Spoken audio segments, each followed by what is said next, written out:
সকল প্রশংসা আল্লাহ তাআলার জন্য, যে মহান মালিক আজ এই জুমার দিনে জুমার নামাজ আদায়ের উদ্দেশ্যে আমাদেরকে মসজিদে যথাসময়ে আসার, প্রয়োজনীয় দিনই আলোচনা করার শোনার তৌফিক দিয়েছেন। আল্লাহ তাআলা শুকরিয়া আদায় করি, আলহামদুলিল্লাহ। অসংখ্য অগণিত দুরুদ সালাম বর্ষিত হোক আকায়ে নামদার তাজদার মদিনা মুহাম্মদুর রাসূলুল্লাহ সাল্লাল্লাহু আলাইহি ওয়াসাল্লামের প্রতি। আল্লাহ তাআলা আমাদেরকে যার উম্মত হওয়ার সৌভাগ্য দান করেছেন। মুহতারাম হাজিরিন,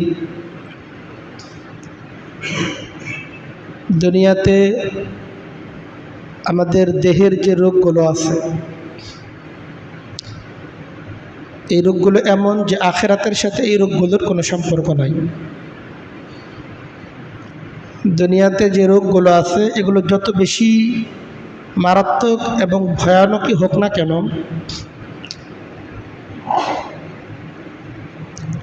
আখিরাতের সাথে এই মৃত্যুর কোনো সম্পর্ক নাই। মৃত্যু পরবর্তী জীবনের সাথে এই রোগের কোনো সম্পর্ক নাই। একজন ব্যক্তি দুনিয়াতে যত মারাত্মক রোগেই আক্রান্ত হোক না কেন, এটা আখিরাতের কোনো ভালো মন্দের সাথে এর কোনো সম্পর্ক নাই।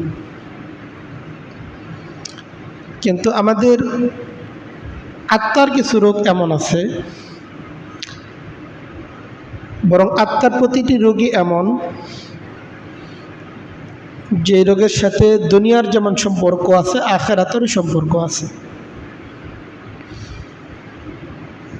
আত্মার যে ব্যাধিগুলো আছে, আত্মার যে রোগগুলো আছে, এই রোগগুলো যেমনভাবে আমাদের দুনিয়ার জীবনের জন্য ক্ষতি বয়ে আনতে পারে, ঠিক এমনিভাবে আখিরাতের জীবনের জন্য ভয়ানক ক্ষতি বয়ে আনতে পারে। কাজেই দেহের রোগের তুলনায় আত্মার যে রোগ আছে এগুলো বেশি ভয়ানক, বেশি ক্ষতিকারক। কারণ দুনিয়ার রোগগুলো শুধু আমাদের দুনিয়াটাকে বরবাদ করতে পারে। দুনিয়ার রোগগুলো, সেগুলো যত মারাত্মক রোগী হোক না কেন, এটা শুধুমাত্র আমাদের দুনিয়ার জীবনটাকেই ক্ষতিগ্রস্ত করতে পারে, আখিরাতের জীবনকে ক্ষতিগ্রস্ত করার কোনো সুযোগ তার নাই। কিন্তু আত্মার যে ব্যাধি এবং রোগগুলো আছে সেগুলো এমন রোগ, এমন ব্যাধি, এটা যেমন দুনিয়ার জীবনে আমাদের জন্য লাঞ্ছনা এবং ক্ষতি বয়ে আনতে পারে, ঠিক এমনিভাবে আখিরাতের জীবনের জন্য ভয়ানক ক্ষতি বয়ে আনতে পারে। কাজেই দেহের রোগের জন্য আমাদের যতটা ব্যতিব্যস্ততা রয়েছে, আত্মার রোগের জন্য আমাদের ব্যতিব্যস্ততা, ভাবনা, পেরেশানি এটা বেশি হওয়া দরকার।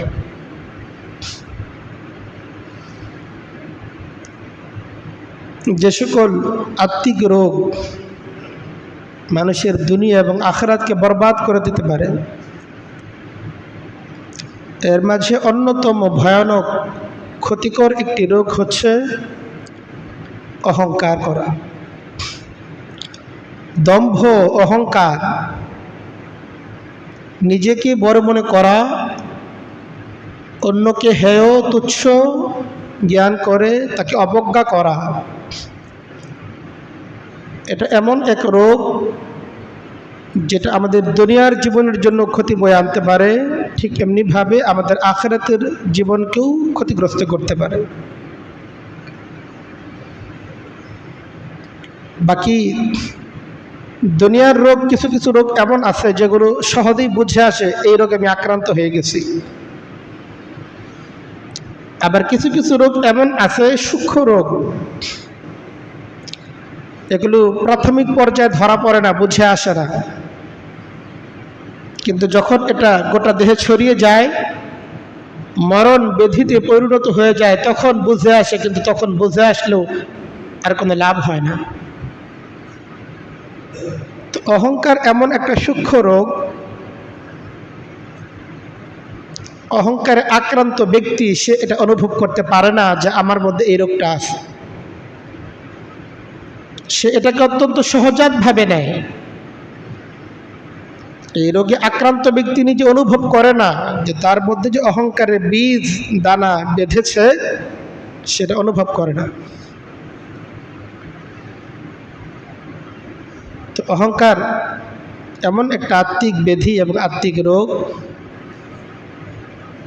এই রোগে যে আক্রান্ত হয়ে যায়, পতন এবং ক্ষতির মাধ্যমেই তার পরিসমাপ্তি হবে।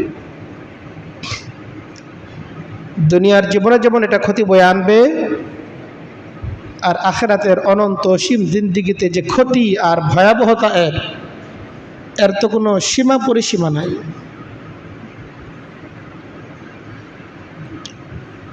অহংকার হচ্ছে, এটাকে বলা হয় আল তাকাব্বুর উম্মুল আমরাজ। এটা হলো সমস্ত রোগের উৎস। অহংকার এমন এক রোগ, এই রোগ থেকে আরো অনেক রোগের সূত্রপাত হয়। আমাদের যেমন বলে ডায়াবেটিস একটা রোগ, এই রোগে তারা ধরে আর অনেক রোগে ধরে বসে, কারণ এটা রোগ প্রতিরোধ ক্ষমতাকে দুর্বল করে দেয়। তো অহংকার এমন একটা রোগ,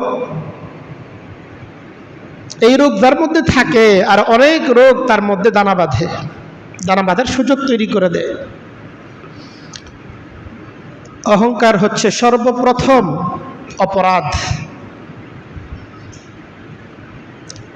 যে অপরাধের মাধ্যমে শয়তান আল্লাহ তাআলার অবাধ্যতার সূচনা করেছিল।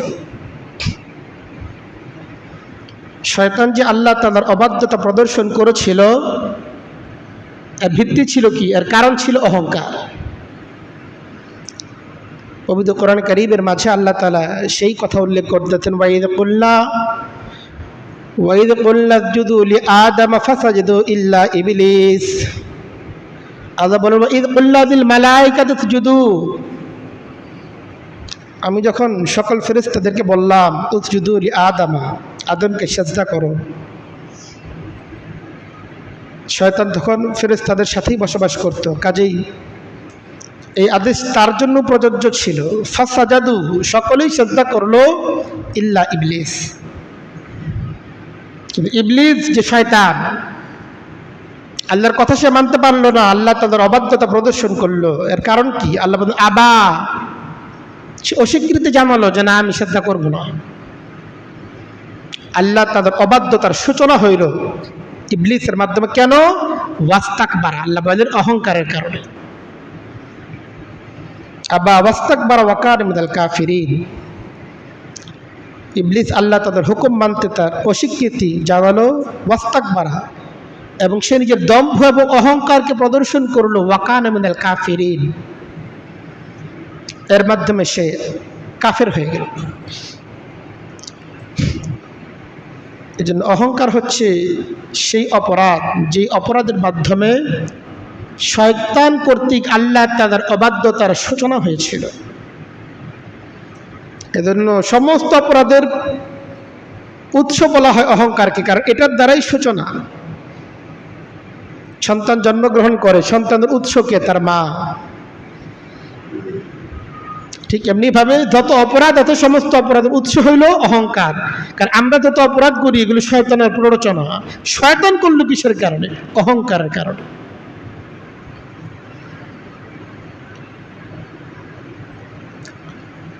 এই জন্য অহংকার এটা বড় মারাত্মক রোগ। এই রোগে যে আক্রান্ত হয়ে যায়, দেখেন মানুষ যে গুনাহ করে, অপরাধগুলো করে, মৌলিকভাবে দুইটা কারণে করে। একটা হলো শয়তানের ধোঁকায় পড়ে সে গুনাহ করে ফেলে, আর একটা হলো অহংকারের কারণে করে। শয়তানের ধোঁকায় পড়ে যে ব্যক্তি অহংকার করে অপরাধ করে ফেলে, গুনাহের কাজ করে ফেলে, তার মধ্যে একটা সময় অনুশোচনা আসে। অনুশোচনা যখন আসে, তার জন্য তওবা নসিব হওয়া, ফিরে আসা, এটা সহজ। কিন্তু যে ব্যক্তি অহংকার বশত অপরাধ করে,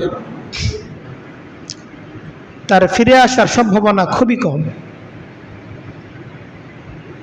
অহংকারের কারণে যে ব্যক্তি অপরাধ করে, সে তওবা করে না, বরং সে তার কাজের সপক্ষে উল্টা যুক্তিকে দাঁড় করা, তার মধ্যে কোনো অনুশোচনা নাই। আমরা শয়তানের ক্ষেত্রে তাই দেখি। আল্লাহ তাআলা যখন জিজ্ঞেস করলেন মা মানাক আল্লাহ তাসজুদা বাদা ইয আমারতুক, আমি তোমাকে আদেশ করার পরও তুমি কেন আদমকে সিজদা করলে না? আল্লাহ যখন ধমকের সুরে বললেন তখন তো তার বুঝে আসা উচিত ছিল আল্লাহ ভুল হয়ে গেছে, আমি বুঝতে পারি না যে আপনি আমাকেও বলছেন। বলতে পারতো না? সুযোগ তো তার ছিল, কিন্তু সে করবে কেমনে? তার মধ্যে তো অহংকার দানা বাঁধছে, যার ফলে সে তার মধ্যে কোনো অনুশোচনা আসে নাই, অনুভূতি আসে নাই, বরং সে পাল্টা যুক্তি দাঁড় করাইছে।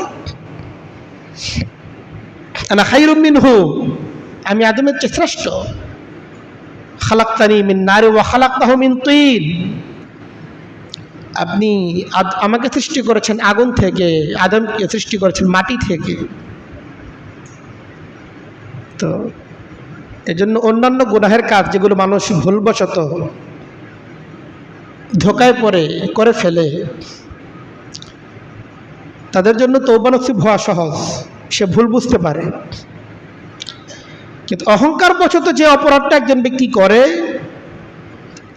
সে কখনো সারেন্ডার করতে রাজি হয় না, আত্মসমর্পণ করতে সে রাজি হয় না, বরং সে তার অপরাধের উপর অটল থাকে, অবিচল থাকে। সে পাল্টা যুক্তিকে দাঁড় করা যায়, আমি যেটা করছি এটা ঠিক আছে। এই জন্য এটা আমাদের উলামায়ে কেরাম বলেন যে অহংকার এটা শিরকের চেয়ে মারাত্মক অপরাধ।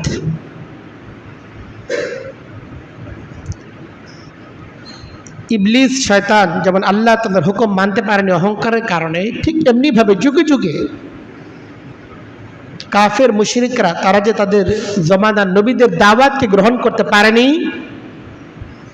যে সকল কারণে তারা নবীজির দাওয়াতকে গ্রহণ করতে পারেনি, এর মধ্যে অন্যতম একটা কারণ ছিল অহংকার। মক্কার কাফেররা নবী করিম সাল্লাল্লাহু আলাইহি সাল্লামের সত্যতা সম্পর্কে সুস্পষ্টভাবে জানার পরও তারা ঈমান আনতে পারে নাই। সত্য তাদের সামনে সমুজ্জ্বল ছিল, সুস্পষ্ট ছিল যে উনি যা বলতেছেন ঠিক বলতেছেন, কোনো সন্দেহ নাই। সত্য সুস্পষ্ট হয়ে যাওয়ার পরও তারা যে ঈমান আনতে পারে নাই, এর কারণ ছিল কি? কারণ ছিল অহংকার। তারা যুক্তি দিল লাউলা নুজিলা হাযাল কুরআন আলাল কারিয়াতাইন আযীম, আরশের মালিক তিনি একটা কিতাব নাজিল করবেন, দুনিয়া থেকে আর কেউ ছিল না, তার চেয়ে সম্পদশালী, তার চেয়েও ক্ষমতাশালী, যাদের সহায় সম্বল জনপ্রিয়তা তার চেয়ে বেশি, এমন কেউ কি ছিল না? লাউলা নুজিলা হাযাল কুরআন আলাল কারিয়াতাইন আযীম, মক্কা তায়েফ এত বড় বড় জনপদ, এখানে কত বড় বড় ব্যক্তিরা, এত শত বড় বড় ব্যক্তিদেরকে বাদ দিয়ে সহায় সম্পদহীন এতিম ছেলে এই মুহাম্মদ ইবনে আব্দুল্লাহর উপর আল্লাহ তাআলা কোরআন নাযিল করলেন, আর তার কথা আমাদের মানতে হবে, এটা কি হয়? তারা মানতে পারে নাই। তো মক্কার কাফেররা যে ঈমান আনতে পারে নাই, এবং যুগে যুগেও আপনি ফেরাউনের ইতিহাস পড়ে দেখেন, ইন্না ফিরআউনা আলা ফিল আরদ, আল্লাহ তাআলা বলছেন ফেরাউন জমিনের মধ্যে অহংকার করেছিল, সে তার দম্ভকে প্রকাশ করেছিল, সে তার ক্ষমতার কারণে, তার জনবলের কারণে দাম্ভিকতাকে প্রদর্শন করেছিল, যার ফলে ঈমান তার নসিব হয় নাই। তো যুগে যুগে কাফেররা যে কুফরি করেছে, মুশরিক যে শিরিক করেছে, সত্য স্পষ্ট হয়ে যাওয়ার পরও তারা যে সঠিক পথে ফিরতে পারে নাই, এর অন্যতম একটা কারণ ছিল অহংকার। এই জন্য অহংকার ব্যক্তি অহংকার বোঝে না, এটা বড় সূক্ষ্ম রোগ। অনেক কারণে মানুষ অহংকার করে, অনেক সময় জ্ঞানের কারণে অহংকার করে যে আমি তো অনেক জ্ঞানী, অনেক জ্ঞান আমার, আমি তো এরকম বড় মসজিদের খতিব, এত বড় বড় মঞ্চে আমি আলোচনা করি, দিলের মধ্যে অহংকার দানা বাঁধে। সম্পদের কারণে অহংকার বাড়ে, হয় অনেক সময় যে আমি তো সম্পদশালী, এলাকার বাড়িওয়ালা, সবচেয়ে বড় বাড়িটা, সবচেয়ে সুন্দর বাড়িটা আমার বাড়ি। পদের কারণে অহংকার চলে আসে, আমি তো এত পদস্থ ব্যক্তি, সবাই আমাকে স্যার স্যার বলে ডাকে, অহংকার চলে আসে। ক্ষমতার কারণে অহংকার চলে আসে, আমার চেয়ে ক্ষমতাশালী আর কে আছে, আমি যা বলবো তাই হবে। নানা কারণে মানুষের মধ্যে অহংকার দানা বাঁধে। সবার অহংকারের কারণ এক হয় না, এমনকি যার অহংকার করা কিচ্ছু নাই তার মধ্যেও অহংকার আছে। আশ্চর্যের ব্যাপার হলো এই, কিছু লোক যার মধ্যে অহংকার করা কিছুই নাই, সেও কিন্তু নানা কারণে অহংকার করতেছে। বাহ্যিকভাবে অন্যের দৃষ্টিতে তার মধ্যে অহংকার করা কিছু নাই, কিন্তু সে তো নিজের অনেক কিছুই মনে করতেছে, অথচ সে আসলে কিচ্ছু না।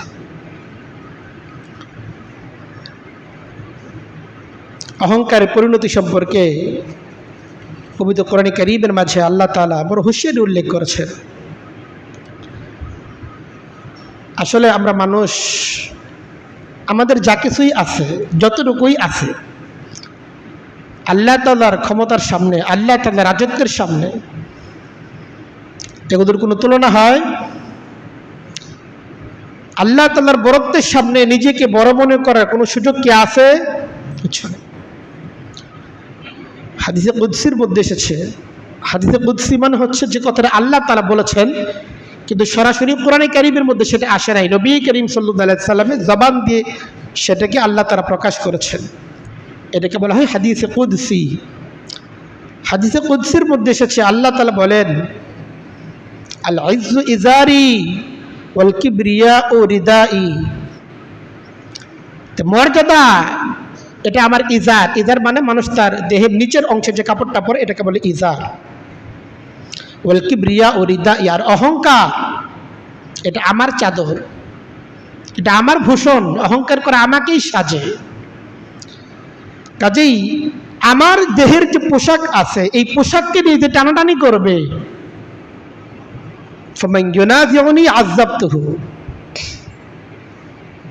আমার এই মর্যাদা, আমার এই ভূষণ, এগুলোকে নিয়ে যে টানাটানি করবে, যে নিজেকে মর্যাদাবান মনে করবে এবং সে অহংকার প্রদর্শন করবে, আযাবতুহু, আমি তাকে অবশ্যই শাস্তির মুখোমুখি করবই।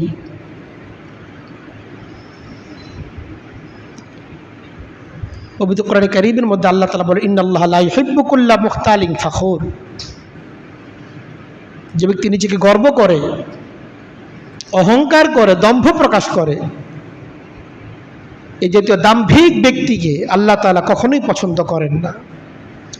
হাদিসের মধ্যে এসেছে, আল্লাহ রাসূল সাল্লাল্লাহু আলাইহি সাল্লাম বলেন, লা ইয়াদখুলুল জান্নাতা মান কানা ফি কলবিহি মিসকালু যাররাতিন মিন কিবরিন।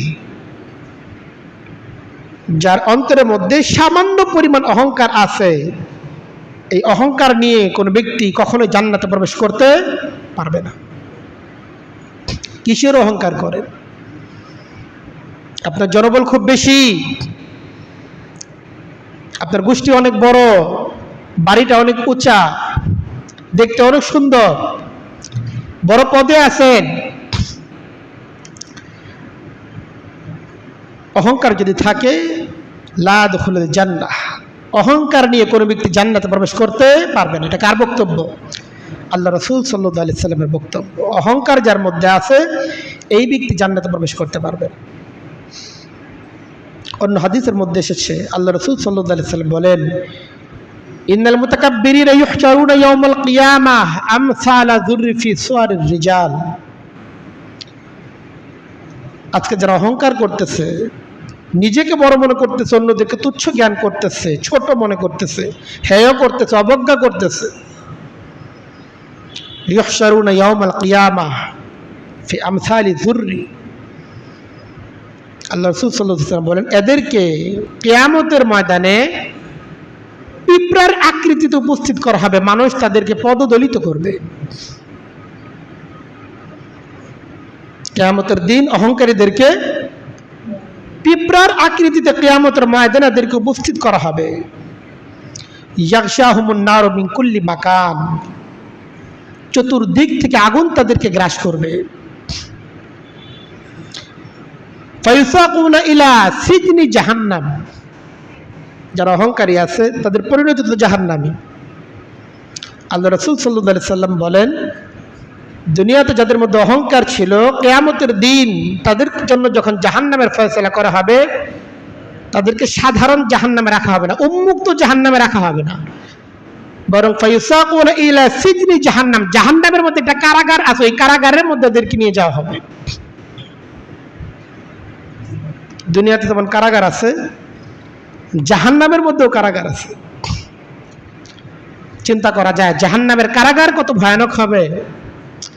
দুনিয়ার কারাগার যদি এত ভয়ানক হয়, আয়না ঘর থাকে, ওইনে টর্চার সেল থাকে, রিমান্ডের ব্যবস্থা থাকে,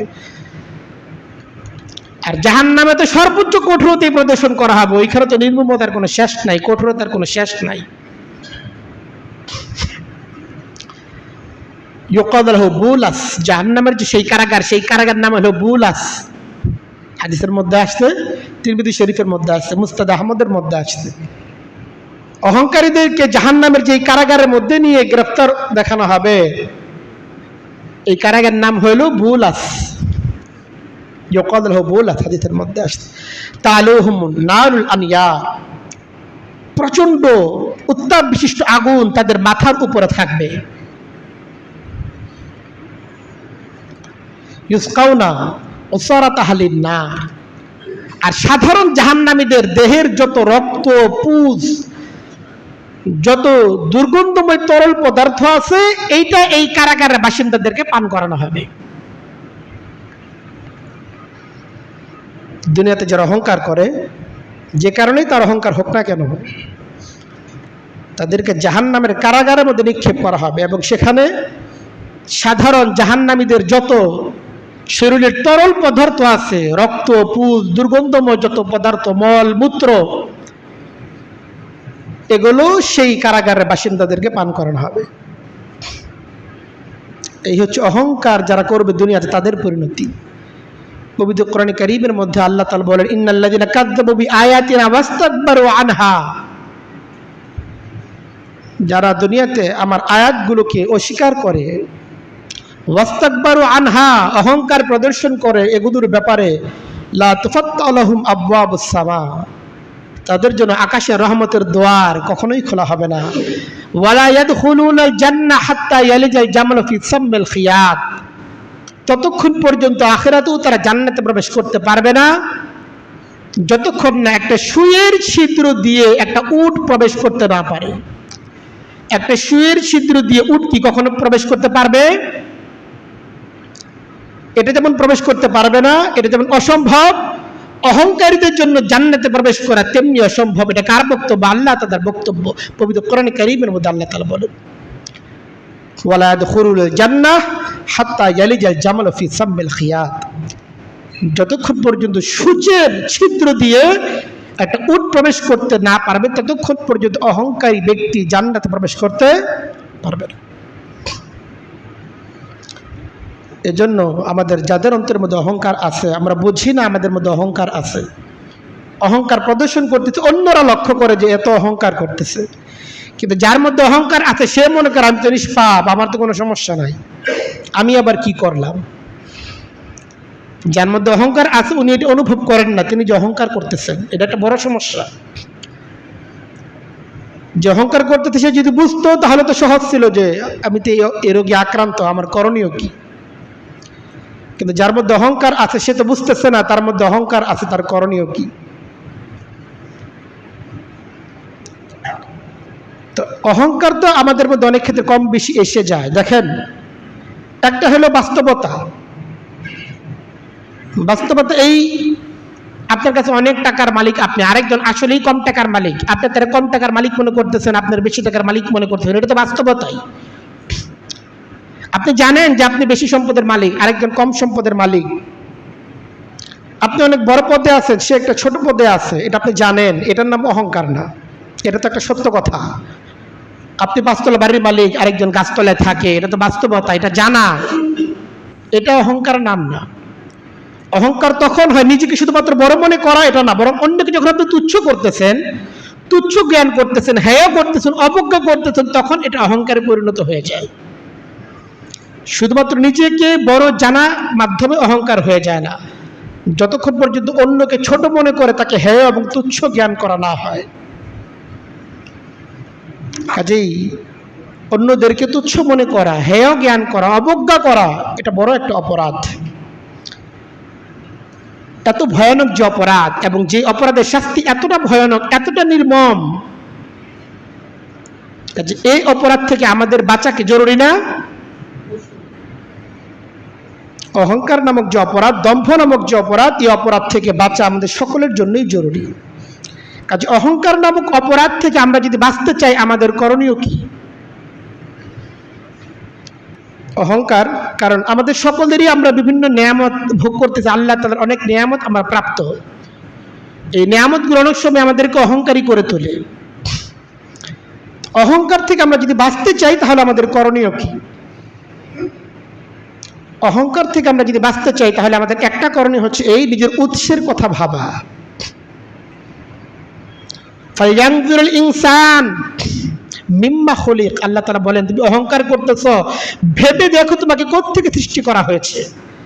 খুলিকা মিন মাইন দাফিক, এক ফোঁটা নিকৃষ্ট প্রাণী, পানি, সাধারণ পানিও নয়, এটা অত্যন্ত নিকৃষ্ট এক ফোঁটা পানি। যে পানিটা দেহের থেকে বের হয়ে যাওয়ার পর, যাদের দেহ থেকে বের হয়, তারা নিজেরা ওটাকে স্পর্শ করতে চায় না, দেহের মধ্যে এটাকে বরদাস্ত করতে পারে না, এতটাই নিকৃষ্ট পানি। এটা ভাবার চেষ্টা করি। আমি তো অহংকার মনে করতেছি, নিজেকে একটা কিছু মনে করতেছি, আমার উৎস কি? আমি কোত্থেকে এলাম? আমার সূচনাটা কোত্থেকে হয়েছে? আল্লাহ বলেন, ফালয়ানজুরুল ইনসান মিম্মা খুলিক, মানে যদি একটু লক্ষ্য করে কোত্থেকে তাকে সৃষ্টি করা হয়েছে। খুলিকা মিন মাইন দাফিক ইয়াখরুজু মিন বাইনি সুলবি ওয়াত তারাইব। নিজের উৎসের কথা মাঝে মাঝে ভাবি। নিজেকে যখন বড় মনে হয়, প্রতিদিন একটু মুরাকাবা করি, নিজেকে একটু সময় দেওয়ার চেষ্টা করি। আমি কোত্থেকে এলাম, কোত্থেকে আমার সূচনা হলো, এটা ভাবার চেষ্টা করি। এটা যদি বুঝে ফেলি আমরা, নিজেদের মধ্যে দম্ভ অহংকার এটা আসার সম্ভাবনা বড় কমে যাবে। পাশাপাশি আল্লাহ তাআলার বরত্বের কথা ভাবি। আল্লাহ তাআলা কত বড়, আল্লাহ কত মহান। আমার যাই আছে না কেন, আল্লাহ তাআলার সামনে আমি বড় ফকির, আমি মিসকিন, আমার কিচ্ছু নাই। আমার যত যাই থাক না কেন, আল্লাহ তাআলা মুহূর্তের মধ্যে ধনীকে দরিদ্রে পরিণত করতে পারেন। একজন শাসককে আল্লাহ তাআলা তার যে কোনো সময় আল্লাহ তাআলা ক্ষমতাচ্যুত করতে পারেন, এই ক্ষমতা আল্লাহ তাআলার আছে। যারা ছিলেন তাদেরকে যেমন আল্লাহ তাআলা চ্যুত করতে পারেন, যারা আছে তাদেরকেও আল্লাহ তাআলা ক্ষমতাচ্যুত করতে পারেন, যদি আমরা অহংকার করি, দম্ভ করি। এজন্য আল্লাহ তাআলার বরত্বের কথা ভাবা, আল্লাহ তাআলা কত মহান, তিনি কত বড়, সেই তুলনায় আমার যতই থাক না কেন, এটা বড় তুচ্ছ, বড় ছোট। আল্লাহ তাআলার ক্ষমতার সামনে এর কোনো মূল্য নাই। আল্লাহ তাআলা বলেন, লোকেরা ভাবো, ইয়া আইয়ুহান নাস আনতুমুল ফুকারা ইলাল্লাহ, তোমার যত যাই থাক না কেন, তোমার পাওয়ার যতই থাক না কেন, জনবল যতই হোক না কেন, আনতুমুল ফুকারা ইলাল্লাহ, তোমরা আল্লাহ তাআলার কাছে বড় নিঃস্ব। আল্লাহ তাআলার ক্ষমতার সামনে তুমি নিঃস্ব, আল্লাহ তাআলার অফুরন্ত ভান্ডারের সামনে তুমি নিঃস্ব। ওয়াল্লাহু হুয়াল গানিয়্যুল হামিদ, আল্লাহ তাআলা একমাত্র সত্তা, যিনি অমুখাপেক্ষী, কারো তার প্রয়োজন নাই, কোনো কিছু ছাড়াই তিনি সবকিছু করতে পারেন। আর তোমার সবকিছু থেকেও তুমি সবকিছু থেকে বঞ্চিত হয়ে যেতে পারো। এই জন্য এই অনুভূতি নিজে জাগ্রত করা চাই, আল্লাহ তাআলার বরত্বের কথা ভাবা চাই, আর নিজের অস্তিত্বের দিকে ফিরে তাকানো চাই। আর যা কিছু নিয়ামত আল্লাহ তাআলা দিয়েছেন, সবসময় নিজের আচরণে এবং উচ্চারণে আল্লাহ তাআলা সেই নিয়ামতের কথাকে প্রকাশ করা চাই, যে আমার তো কিছু না, সব তো আল্লাহ তাআলার দান। ওয়া আম্মা বিনিমাতি রাব্বিকা ফাহাদ্দিস। আল্লাহ বলে, আলাম নাজআল লাহু আইনাইন ওয়া লিসানান ওয়া শাফাতাইন, তোমার দেহের যা কিছু নিয়ামত, তোমার যা কিছু সম্পদ, এগুলো সব কি আমার দান না? আলাম নাজআল লাহু আইনাইন, তোমার এই দুটো চোখ, এটা কি আমি দেই নাই? ওয়া লিসানান ওয়া শাফাতাইন, তোমার ঠোঁট, তোমার এই জবান, সব তো আমিই দিয়েছি, তোমার কিসের ক্রেডিট? মানুষ যখন নিয়ামত পায়, তখন নিজের বরত্ব প্রকাশ করে আল্লাহ তাআলা বরত্বের কথা ভুলে যায়। সাম্প্রতিক সময়ে যারা আন্দোলনে সফল হয়েছেন, অনেকে বলেন স্টুডেন্টস পাওয়ার। পাওয়ার কি কখনো মানুষের হতে পারে? সমস্ত পাওয়ার কার? আল্লাহ তাআলার। আপনি যত ক্ষমতাশালী হোক না কেন, আপনার কিছুই করার ক্ষমতা নাই যতক্ষণ না আল্লাহ তাআলার ফয়সালা, সিদ্ধান্ত না হয়। কাজে আমরা যদি অহংকার করি, দম্ভ করি, আমাদেরকে ছুঁড়ে ফেলতে আল্লাহ তাআলার সময় লাগবে না। এজন্য আমি যত কিছুই অর্জন করি না কেন, সর্বাবস্থায় মনে করতে হবে আমি যদি হকের উপর থাকি তো আল্লাহ তার শুকরিয়া আদায় করি যে আল্লাহ তাআলার দান, আমার কিছুই করার ক্ষমতা ছিল না। এই জন্য আল্লাহ তাআলার নিয়ামতের কথা স্মরণ করবে, তাহলে অন্তরের মধ্যে অহংকার দানা বাঁধবে না, নিজের ক্রেডিট মনে না করবে কোনো কিছুকে। নিজের দিল থেকে অহংকার দূর করার জন্য একটা গুরুত্বপূর্ণ আমল হচ্ছে মানুষকে সালাম দেয়া। যাদেরকে ছোট মনে হয় তাদেরকে সালাম দেন। অহংকারী ব্যক্তি দেখবেন সালাম দিতে পারে না। যার অন্তরের মধ্যে অহংকার আছে সে তার অহংকার বশত অন্যদেরকে সালাম দিতে পারে না, মনে করে সালাম তো আমাকে সবাই দিবে। ইমাম সাহেব যদি মনে করে সালাম তো মুসল্লিরা আমাকে দিবে, ইমাম সাহেবের মধ্যে অহংকার আছে। আপনি যদি মনে করেন আপনি বড় সম্পদশালী, লোকেরা সালাম আপনাকে দেবে, আপনার মধ্যে অহংকার আছে। আল্লাহ রাসূল সাল্লাল্লাহু আলাইহি সাল্লাম তার চেয়ে বড় আর কে ছিলেন? তার চেয়ে সম্মানিত আর কে ছিলেন? কিন্তু লক্ষ্য করলে দেখা যায় নবী করিম সাল্লাল্লাহু আলাইহি সাল্লাম যখন ছোট ছোট বালকদের পাশ দিয়ে যেতেন, আন্নাহু মাররা আলা সিবয়ানিন, তিনি যখন পথ দিয়ে শিশুদের পাশ দিয়ে যেতেন, ফাসাল্লামা আলাইহিম, নবী করিম সাল্লাল্লাহু আলাইহি সাল্লাম তাদেরকে আগে সালাম দিতেন। আপনি তাদের বিবি সাহেবেরই সালাম দেন না, আপনার সন্তানকে সালাম দেন না, অন্যদেরকে সালাম কিভাবে দিবেন? আপনি যতই বড় হোক না কেন, আপনার দিল থেকে যদি অহংকার দূর করতে হয় সালামের অভ্যাস করেন। সালাম এই কথার দলিল হবে যে আপনার দিলের মধ্যে অহংকার নাই। আর যে সালাম দিতে না পারেন তো বোঝা যায় এই অহংকারী লোক।